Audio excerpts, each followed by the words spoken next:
18వ అధ్యాయం 16వ వచనం, 17వ వచనం నుంచి చదువుదాం. ఇక్కడ అహాబు అని ఒక రాజు ఉంటాడు. అహాబు యొక్క భార్య యెజబెల్. ఎవరు? యెజబెల్. ఈ యెజబెల్ ఎవరు అంటే బయలుదేవతలను ఆరాధించేటువంటి, అంటే విగ్రహానికి ఆరాధన చేయడం, దానికి బలి అర్పించడం, దానికి ఆ యొక్క విగ్రహానికి ఎంతమంది ప్రవక్తలు ఉన్నారంటే 450. 400 చదవండి ఒకసారి. 450 మంది ప్రవక్తలు ఉన్నారట. దేనికి? ఒక బయలుదేవతకి. అహాబు ఇశ్రాయేలు యొక్క రాజు. ఎవరికి రాజు? ఇశ్రాయేలు రాజు. ఈ అహాబు రాజు యెజబెల్ని పెళ్లి చేసుకుంటాడు. యెజబెల్ చేసుకున్న తర్వాత యెజబెలు ఆ యొక్క రాజ్యంలోనికి బయలుదేవతను తీసుకొస్తుంది. ఆ బయలుదేవతలను ఆరాధించడానికి, పూజించడానికి 450 మంది పూజారులు పెట్టుకుంటుంది. 450 మంది ప్రవక్తలు పెట్టుకుంటుంది. నిత్యం వారు ప్రార్థన చేస్తూ ఉంటారు. ఆ బయలుదేవతలకి నిత్యము దానికి పూజలు చేస్తూ ఉంటారు.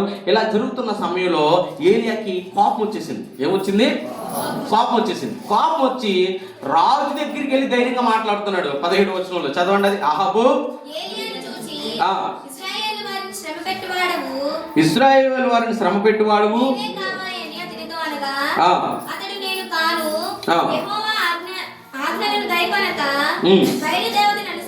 ఇదిగో యెహోవా ఆజ్ఞలు గైకొనక బయలుదేవతలను అనుసరించి నీవును నీ తండ్రి ఇంటి వారును ఇశ్రాయేలు వారిని శ్రమ పెట్టువారై ఉన్నారు.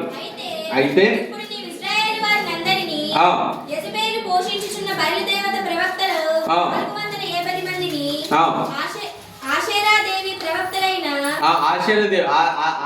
బయలుదేవత పేరేంటి? ఆషేరాదేవి యొక్క ప్రవక్తలు ఎంతమంది అంట? 450 మంది ప్రవక్తలు. ఈ 450 మంది ప్రవక్తల్ని కూడా చాలు ఇక్కడ అంటున్నాడు. అహాబు రాజు దగ్గరికి వెళ్ళి ప్రవక్త చాలా ధైర్యంగా మాట్లాడుతున్నాడు. ఇదిగో మనుషుల్ని పాడు చేస్తున్న వాడివి, ఇశ్రాయేలుని నాశనం చేస్తున్న వాడివి, ఆ యొక్క క్రియలన్నీ కూడా నాశనం చేస్తున్న వాడు నీవే.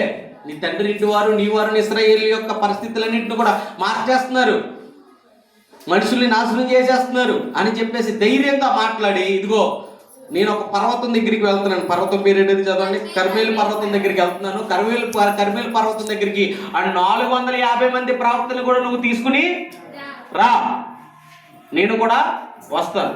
సవాలు ఇస్తున్నాడు. ఎవరికి? అహాబు రాజు. ఒక మనిషి, ఒక దేవుడి పక్కన నిలబడే మనిషికి ఉండవలసిన శక్తి ఏంటంటే ఎక్కడున్నా సరే ధైర్యంగా ఉండాలి. ఎక్కడున్నా సరే ధైర్యంగా ఉండాలి. ఎక్కడున్నా సరే బలం కలిగి ఉండాలి. నువ్వు ఎక్కడ కూడా భయపడాల్సిన అవసరం లేదు. దేవునికి తప్ప ఎవడు కూడా ఎవరికి కూడా భయపడకూడదు.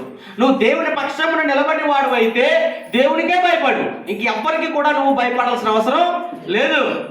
అక్కడ బయలుదేవతల్ని పూజించేటువంటి పూజారుల దగ్గరికి వెళ్ళి, అదిగో మీ 450 మంది పూజారుల్ని కూడా అక్కడ తీసుకుంటారా, ప్రార్థనలు తీసుకుంటారా, నేను అక్కడికి వస్తాను. 2 ఎద్దులు సిద్ధపరచు.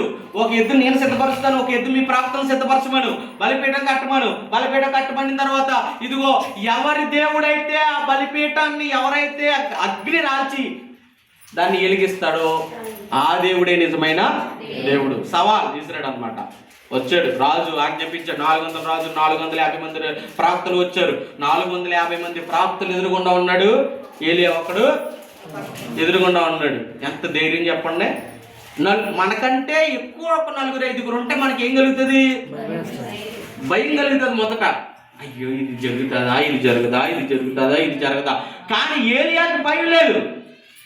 ఏలియాయే రమ్మన్నాడు. 450 మందిని రండి, మీ యెహోవా దేవత పూజించేటువంటి 450 మందిని రండి, వచ్చి ఆ ఎద్దునికి బలి అర్పించండి. అగ్ని రాల్చకుండా పైనుంచి మీ దేవతనే అగ్ని పుట్టించమని చెప్పమని సవాల్ ఇస్తున్నాడు. పాపం చాలా ప్రయత్నాలు చేశారు. వాళ్ళు చాలా ప్రయత్నం చేశారు. ఓ పక్క నుంచి మొత్తం పొద్దు నుంచి సాయంత్రం వరకు ఓ పక్క నుంచి పూజలు చేస్తూనే ఉంటున్నారు. భీం పుష్ప అంటున్నారు, అదే అంటున్నారు. ఆ ఏమాత్రం కూడా అందులో ఏం లేదు, శక్తి లేదు, చలనం లేదు. అప్పుడు అన్నాడు ఏలియా, పడుకుందేమో ఆ శరీర దేవత. ఏమన్నాడు? పడుకుందేమో ఆ శరీర దేవత. లేపడరా, ఇంకా గట్టిగా మాట్లాడండి, లేపండి అంటాడు. ఇంకా వాళ్ళు అసలే ఎలగట్లేదని బాధపడుతుంటే వెనక నుంచి ఏం చేస్తున్నాడు ఇంకా చెప్తున్నాడు, ఓ మీ దేవతకి రక్తం బలర్పించలేమో, కోసుకుంటారు అంటే బ్లేడ్లు తెచ్చిన వాళ్ళు కోసుకుని దేవుడికి ప్రార్థనలు చేస్తున్నారు, కానీ అయినా సరిపోతలేదేమో మీ దేవతకి, ఎక్కడికి వెళ్ళిపోయిందో పిలవండ్రా అని అంటాడు. ఉండు అసలే ఎలగట్లేదని ఓ పక్క నుంచి ప్రాక్తలందరూ కూడా గోలెడుతుంటే ఓ పక్క నుంచి ఏలి ఇంకా రోషం చూస్తాడు, ప్రయత్నం చేస్తారు. ఆ ప్రాక్తలు ఈ ప్రాక్తలు అందరూ ప్రార్థన చేస్తారు, కానీ ఆ దేవత కనీసం చిన్న అగ్గిరవ్వ కూడా రాల్చలేదు. అయిపోయింది. చూశాడు అమ్మా ప్రాక్తలందరూ కూడా వెనక్కి వెళ్ళండి, బలిపీఠం కట్టాడు. బలిపీఠం మీద ఏమేసాడు తెలుసా? నీళ్లు వేసాడు. ఏమేసాడు?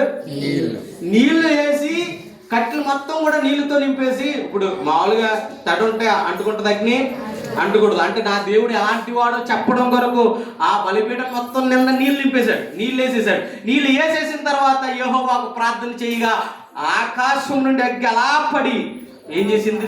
ఆ యొక్క ఎద్దును దహనం చేసింది. రాళ్ళతో సహా మొత్తం బూడిదైపోయింది. నాది ప్రార్థన చేస్తే అంత శక్తి ఉంటుంది ఒక మనిషికి. హల్లెలూయా. ఈ ప్రార్థన అవతల వాడు ఎలాంటి వాడైనా సరే వాడు బూడిద చేసేయగలటువంటి సామర్థ్యం మన దేవుడికి ఉంది. హల్లెలూయా. అంతటి గొప్ప ప్రార్థన శక్తి గలవాడు. ధైర్యం. ఏలియా అంటేనే ధైర్యం, ఏలియా అంటే రోషం. ఎవరికి భయపడ్డు, ఎవరికి లొంగడు, ఎవరికి కూడా నమస్కారం చేయడు, ఎవరికి కూడా ఏ బయలు దేవతలకి కూడా భయపడ్డు. అవతల వాళ్ళు చచ్చిపోవడానికి సిద్ధమైపోతాడు తప్ప దానికి మాత్రం నమస్కారం చేయడు. అటువంటి ధైర్యము గల ఏలియా చేసిన ప్రార్థన ఎలాంటిదంటే ఆకాశం నుండి అగ్గి వచ్చి ఆ యొక్క ఎద్దుని కాల్చివేసి అక్కడ 450 మంది ప్రవక్తల్ని కూడా ఏం చేశాడంటే ఎర్రోళ్ళు చేస్తాడు. ఏం చేశాడు? దేవుడు అంటే ఈయన. ఇలా ప్రార్థన చేయగానే అలా అగ్ని రప్పిస్తాడు. అదిరే దేవుడు, నువ్వు పూజిస్తున్నటువంటి దేవుడు, నీ బలి కావాలి, నీ రక్తం కావాలి, నీ మొత్తం నీ సమస్తం కావాలి తప్ప ఆడికి నువ్వు మాత్రం అవసరం లేదు. కానీ నా దేవుడు అలా కాదు. నా దేవుడు